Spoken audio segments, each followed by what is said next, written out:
llega la columna de Osvaldo Granados desde Buenos Aires. Bebo, buen día, ¿qué se cuenta? ¿Qué dice, Guillermo? ¿Cómo le va? Muy bien, ¿usted? Mira, es evidente que el precio de la nafta era lo que estaba más complicando todo, porque ya éramos el tercer país de la región en el costo del combustible, en dólares. Habíamos estado más abajo de la mitad de la tabla y ahora estamos, después de Uruguay y Perú, vino la Argentina. Estamos a $1.34, cuando hay otros países que están, como Paraguay, $1.05, etcétera. Pero acaba de salir un tuit de Donald Trump donde dice que va a haber una especie de tregua, porque él habló con la gente de Irán, no se sabe con quién habló. Sí, el tuit dice, entonces, 5 días pues tuvimos conversaciones productivas. Claro, y en Irán dice que no tuvieron conversaciones constructivas con nadie de eso, pero bueno.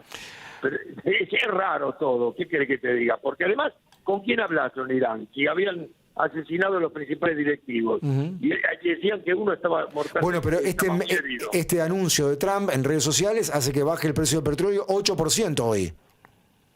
Sí, ahora está bajando, en estos momentos. Ahora, sí. ¿Cuánto está? ¿Cuánto lo tenés ahí? No, estoy viendo acá información en tiempo real, está $90. $90, bajó muchísimo. Sí. Estaba tocando 100. Sí, había... Ahora yo te pregunto, está bien, en Argentina subieron el precio del petróleo, bien. Ahora, cuando baje el precio del petróleo, si llega a haber un arreglo, ¿lo van a bajar o va a quedar acá arriba? Porque lo que están diciendo es que están sincerando el precio, porque de alguna u otra forma están siguiendo la paridad de la exportación e importación. Sí, yo digo, ahora que baje, vos lo subís porque sube en el mundo. ¿Y ahora después qué vas a hacer? Sí, yo lo veo difícil. Viste que cuando se da alguna baja es muy imperceptible, es 0.2%. Son muy caras. Sí. Bueno, y después, pues como mañana... Porque además hay un dato, si bien es un commodity internacional, vos tenés una producción local. Hoy por hoy Argentina tiene soberanía energética y está exportando al mundo parte del combustible de vaca muerta. Está exportando, está ganando más. Hay un costo del barril criollo, como se dice, que digamos que tiene una parte de la mano de obra salarial, de la logística, de las tarifas, pero cuando es cierto que decís vos, como cuando sube el precio internacional te lo suben al toque. Y cuando baja, viene de diferido. ¿Y qué hacemos con eso? Bueno, después con respecto a lo de que va a pasar mañana, que no lo vamos a encontrar, te digo que lo viví en carne propia, estaba en Clarín en este momento, 2 meses antes se anunciaba que la bolsa estaba subiendo. Pregunté alguna vez por qué estaba subiendo la bolsa en medio del caos, me dijeron porque ya vino el golpe, estoy hablando de 60 días antes, en el mes de enero. Después, hasta en el mes de primeros días de febrero, dos empresarios me dicen el próximo ministro de Economía va a ser Martínez de Oz, un mes y medio antes del golpe, y por eso está subiendo la bolsa. Hasta me dieron la pauta de cómo podría ser el futuro ministro de Economía. Te digo que ya era muy anunciado, había un vacío de poder muy grande. Sabíamos, la Iglesia incluso apoyaba un golpe, de acuerdo, los obispos estaban a favor del golpe porque decía que había un vacío de poder y estaban en contra de la violencia y se suponía que los militares iban a traer orden. Te digo porque a veces se dicen cosas 50 años después que no, viste, que hay que estar ahí, saber y mirar lo que pasó en ese momento. Porque de alguna otra forma, te digo, yo estuve ya en el Ministerio de Economía porque después del golpe me pasaron a la redacción adentro. Ajá. Porque había poca gente en Clarín, habían echado, después del golpe echaron al 30-40% de la redacción. Entonces tuve que salir de estar acreditado en el Ministerio de Economía, en la Bolsa, en el Banco Central, y tuve que trabajar adentro. Pero te digo una cosa, yo iba a Economía. Era increíble porque las presiones que había en Economía eran iguales que la vos encontraste siempre. ¿Sabés por qué? Porque Videla, te decían todos, apoyaba a rajatabla a Martínez de Oz, pero Macera estaba en contra de Martínez de Oz, porque Macera quería ser el nuevo Perón. Entonces él decía, era más nacionalista, él decía que era desarrollista y que había que proteger a la industria. O sea, vos decís que en la propia Junta había miradas muy distintas sobre la economía, había tensiones internas como uno ve en un gobierno constitucional. Totalmente, corregido y aumentado.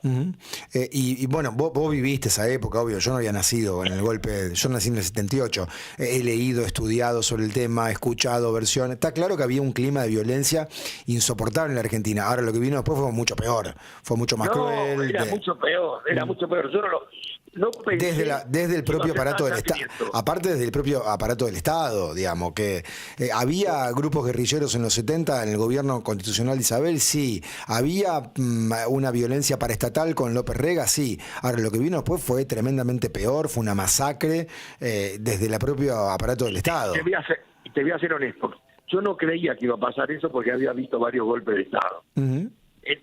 Y militares, pero de cualquier manera, 3 días antes. Vos ya habías visto el golpe a Ilia, a Frondizi. Había visto todo, hasta todos los golpes de Frondizi. Pero no te digo una cosa. Este fue el más cruel, fue el más virulento, claro. Bueno, pero ¿sabés cuándo me enteré de esto? 3 días antes del golpe, nos llama, a varios, éramos 5 o 6, nos llama Gregorio Seltzer, que era un periodista y escritor, que habló sobre Sandino, tiene varios libros. Ajá. Él nos citó porque se iba a México, faltaban 3 días para el golpe. Entre otros de los que estábamos ahí, éramos 5, estaba el Colorado Ramos, Jorge Abelardo Ramos. En un momento determinado les decimos, pero vos te vas, vos estás loco, si ya vimos de estas un montón. Me dice, no, están totalmente equivocados. Esta va a ser sangrienta por más y le va a tocar a cualquiera. No te olvides lo que pasó en Indonesia con Jakarta y lo que está pasando en Chile. Lo que está pasando en Chile va a ser lo mismo que va a pasar acá. Olvídate, no tiene nada que ver con los golpes blandos que conocemos. Y tenía razón. La vio venir. ¿Y tus años de ejercicio de laburo ahí en Clarín, en la redacción, en esos 7 años de dictadura, cómo fueron? Digamos, ¿estabas apretado? En economía había un poquito de libertad para hacer críticas. Ajá. Porque te autorizaba la Marina. En cambio, en nosotros no, en nosotros había muchas censura. Las otras secciones, digamos, en política, en información, en policial, en información general, ahí estaba la dictadura, digamos. Sabía que había censura, sí, ahí sí. Ahí sí. Compañeros chupados, perseguidos, detenidos, desaparecidos, ¿estuviste ahí en esos años en Clarín? Sí, pero se fueron, muchos quedaron afuera. El día después del golpe, como había una comisión interna muy combativa, que incluso prepotearon a Mañeto y lo empujaron en un rincón y qué sé yo, quedó el 40% de la redacción que quedó afuera. ¿Ya estaba Mañeto como CEO de Clarín en el 76? Sí, señor. Sí, señor. Y, digamos, vos decís que parte de la comisión interna hasta lo prepoteó, tenía esa beligerancia. Era dura. Durísima. Era dura. Algunos de los muchachos que estaban ahí, entre otros el Chino Martínez Temboray, se exiliaron enseguida. Sí, lo primero que hicieron fue irse. ¿Y cómo jugó la patronal? ¿Cómo jugó Clarín con el golpe? Digamos, ¿qué recordás? Echó a todos los que tenía marcados. Nos quedamos, escúchame, si había, no te digo mucho, ponerle 500 tipos, 250 quedaron afuera en 24 horas. ¿Sabes qué hacía yo? Me tenía que quedar hasta las 1 o 2 de la mañana marcando incluso cables, titulándolos y completeándolos. Porque no había nadie. Porque no tenía gente. La redacción era un vacío. Y una redacción completa, con ruido, bullicio, ¿sabes?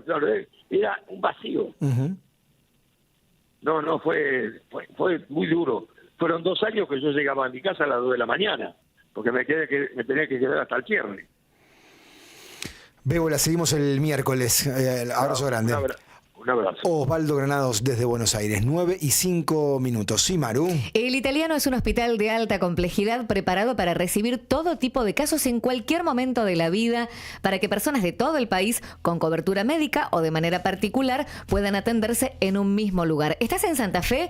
Estás cerca, a solo unas horas en auto. El Italiano te espera en Buenos Aires. Para vos, entérate cómo atenderte en hospitalitaliano.org.ar.